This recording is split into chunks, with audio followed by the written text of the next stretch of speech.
let's have a little bit of a tire talk.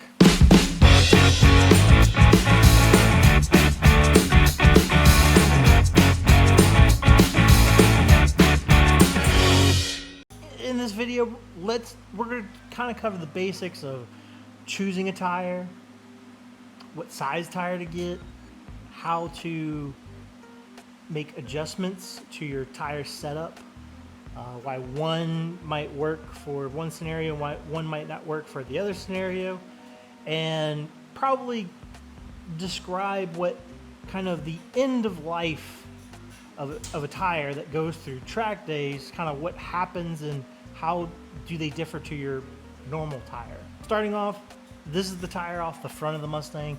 It's a Falken RT660 tire.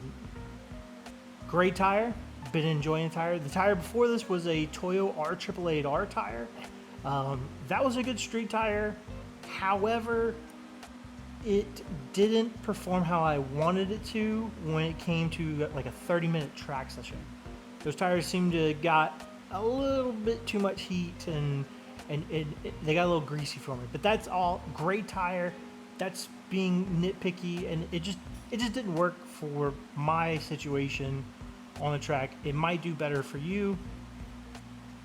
So now, when you look into buying a tire, what job is that tire supposed to do? Right? Are you going drag racing? Because then you'll probably get some drag tires. If you're going mud bogging, probably gonna get some mud tires. If you're gonna do some road racing, time attack, some autocross, SCCA, NASA, grid lot, maybe some racing like such as that with those organizations, you might be looking at something like a standardized 200 treadwear tire like this one is, because some of those things have some rules. I'm not really participating in that, so I really don't have to abide by the rules. However, it helps me to benchmark the performance as a driver and performance of my car kind of against other racers out there. Also, these tires are way more common. So the more common a tire is, the more budget friendly it is. Now, choosing the tire, so I chose this tire, same reasons I chose the R888R tire, is I wanted a good tire that was about 200 treadwear. Now the R888Rs, I think they're a little lower treadwear rating, but I wanted a good tire that'd be competitive on track, and I could also drive the Mustang on the street, go A to B, run errands, go get some food, go get groceries, go take a trip to a buddy's house, whatever the case may be, and I'd be fine. Now, some of the other considerations that if you're going to be street driving your car with these kind of tires is there may come a time where you find yourself with these tires in a little bit of bad weather. Okay? Like rain.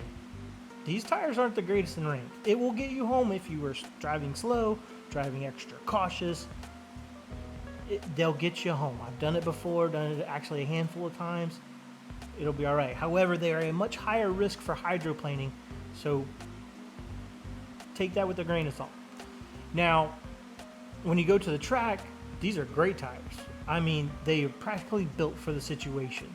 The front tires, they have nice, good, beefy shoulders, which are really good for if you want to put a little extra camber into the wheels so that you can have better grip for when turning and things such like that.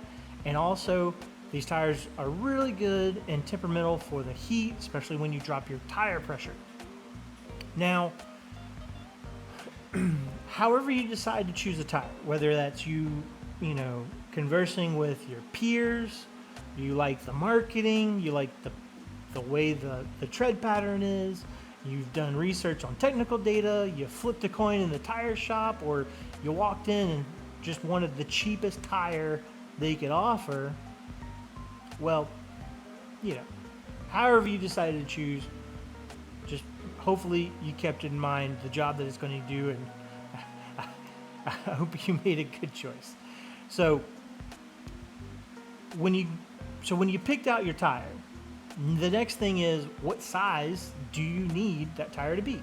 Now, for my tire, you kind of see it in this tire. You can see this sidewall is nice and square, right? It's not bulging over and it's not stretched, okay? And there are reasons for why one would choose one of those characteristics. However, I wanted that balance of a nice sidewall that was up and down, wasn't stretched, wasn't bulged. Because if you get a tire that's bulged, the benefit is you have a wider tire patch. But if you get one that's stretched, then you might have less flex in the sidewall, and less flex in the sidewall is going to make your steering inputs feel twitchy or sensitive. And maybe that's what you're looking for when you choose kind of that size. To each their own. I kind of wanted to hit that middle ground. When you've chosen the tire, some cars will have wider rear tires because they're rear-wheel drive, more powerful and designed that there be designed to have a wider tire for better traction reasons. Like my car has a slightly wider rear tire. It's just to optimize that traction for the rear and not run into a crowd. If you have like an all-wheel drive vehicle, it's practically mandatory that you run a squared setup. What a squared setup is, all four tires are identical size to one another. When it's a staggered setup, that means you have one axle whose tires are wider than the others, like a Mustang or a Corvette or a Dodge Viper. Those are great examples that they have real wide tires in the back and slightly narrower tires in the front. Have your tire, you got the right size, you got the brand, you got the tread pattern, you got the performance you were looking for at a deal you couldn't pass up, right? Call it that. Now it's time to go to a track event. Well, so if you go out to a track event, you don't just show up and go off the street and right into racing, because there's a very important adjustment you really want to try out, and that's going to be adjusting the tire pressure. Drag racers, they adjust the tire pressure in the rear to be a little bit lower to improve their traction. Us road race guys, autocross guys, time attack guys, no different. We're also going to adjust that tire because that is the simplest, easiest adjustment that anyone can make so that you can have optimum grip. Now, on these tires, if you let out too much tire pressure, really any tire, if you let too much tire pressure out, what's going to end up happening is letting out the tire pressure will smush out this tire patch so that you can widen. Effectively, you're widening that tire patch that goes to the ground. However, you don't go too low. You kind of want to follow tire manufacturer's indications right here so that your wear just touches this triangle. Now, if you go past this triangle, that means you are rolling over to your sidewall way too far, and you're probably going to be at risk at like de-beating a tire or damaging the tire. If not, your car might be a little bit unstable, when turning or even going straight. Now, when I go to the track, I'm going to first lower all four tires down to equal pressure. Now, that pressure isn't always the same. It's always going to depend on the ambient temperature, the surface temperature.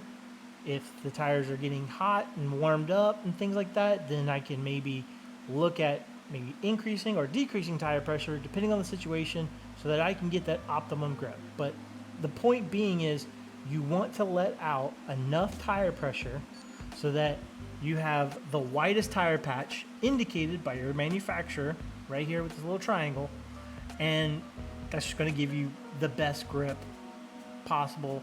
It's going to get you the most performance out of the tire that you spent your hard-earned dollars on. Now, some situations, right? So here's a little asterisk. Some situations you may elect to have different tire pressures from front to rear of the vehicle, or from driver's side to passenger side. There are reasons. We'll get into those. So, like I said, when I start off, I'm usually all 4 tires down to the same pressure. Now, being that I have a wider rear tire in my scenario, sometimes if the rear is getting way better grip, it's getting grips, it's sticking to the ground. Well, if I'm going through a turn and I'm beginning to get onto throttle, but the rear's got more grip than the front, what's going to end up happening is I'm going to have a little bit of understeer. To kind of counteract that, you'd want to take the rear tires, increase the pressure a little bit, and maybe that might help reduce the understeer characteristics and maybe get you closer to an oversteer characteristic if that's what you're more comfortable in, more comfortable with when you're driving around. Now, I mentioned different tire pressures from driver's side to passenger side, which is probably in your mind like, that's crazy. Why would you ever have different driver's side, passenger, So when we were doing the spectator races, I actually had 5 PSI lower tire pressure on my inside tires than I did my outside tires. Now, I tried to get a good explanation from one of the racers that was advising us on that, and I didn't get much. However, the lower tire pressure helped the car to rotate inward to the lower tire pressure side. So there may be situations where if you're on a track that, say, has 7 left-hand turns and maybe 2-3 right-hand turns, well, you might want to think about taking advantage of that lower tire pressure on those turns, because you're going to be turning left way more, and if you can have that grip, turn better on more than half the turns on the track, that might turn out a faster lap time. Now, keep in mind, there was a slight tug to the driver's side or the left side of the car, which was the lower tire pressure, when going straight. So be mindful when you do have some sort of tire pressure imbalance like that. Just keep it in mind so you're not caught off guard and something bad happens. But that's ways that you can adjust the tire pressure and your tire tuning so that you can get the most and the best optimum performance out of your tire. So once you've done your track days, once you have taken advantage of the most grip you can get out of these tires, there's going to be a time that you get to the end of the life of your tire. Now, usually there's 3 scenarios that happen to people who track their cars, what happens to their tires. So number 1, the most common one, and this might happen to your daily vehicle, where you begin to cord a tire. Cording means that you've run down the rubber on it so much that you are beginning to see the metal bands that make up the structure within the tire. And that's going to show up, and it's going to look like metal cords coming through the rubber. That's called cording. If you get to cording your tire, the tire's done. Stop driving. Drive it home. Don't race it anymore. Don't go easy on it, because you have no more tire left. Okay? Right on the other side of that cord is just a small thin layer of rubber and air. So, to avoid you bending, scratching, and ruining wheels, stop driving on corded tires. The next scenario is, there's a term called chunking. And usually chunking happens when,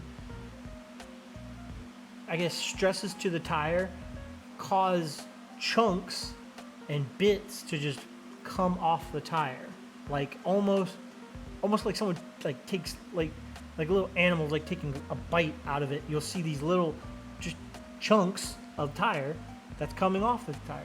If that's happening, you've gotten the tire hot and cold enough times where it's become brittle, it is falling apart.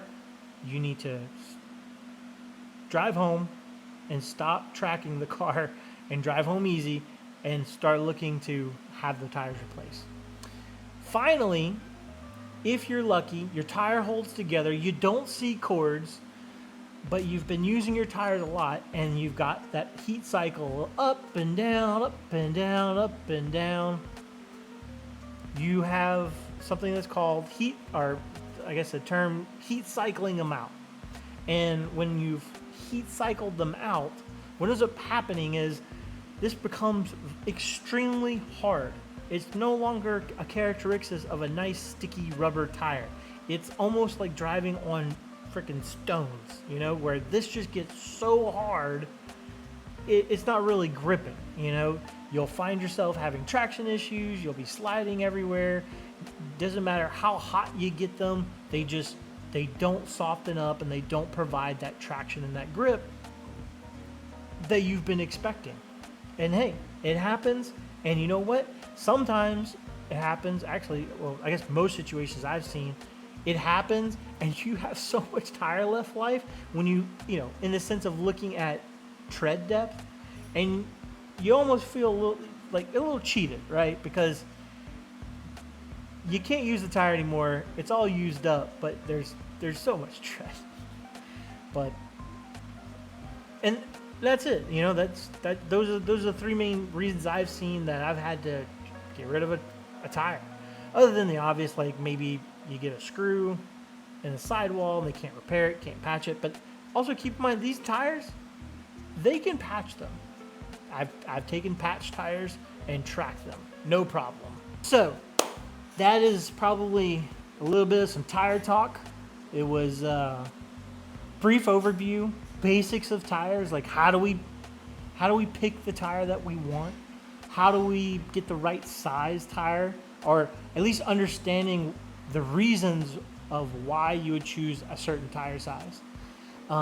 We went over, honestly, probably the surface of adjusting tire pressure onto the tires.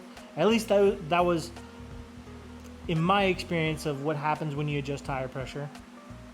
And then we also talked about what happens when you get to the end of life, you know, because hey, some people, they buy these tires, they're new to starting to track their car, and I think it's important that you have an idea of what happens when these tires get to the end of their life.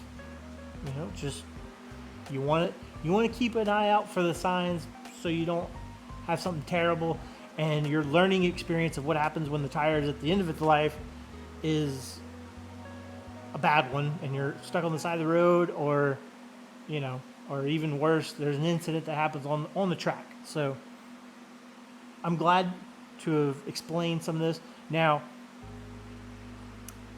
I'm no tire expert, right? I am still new myself, but in my time, in the couple of years I've done the few track days that I have done, this is what I've experienced.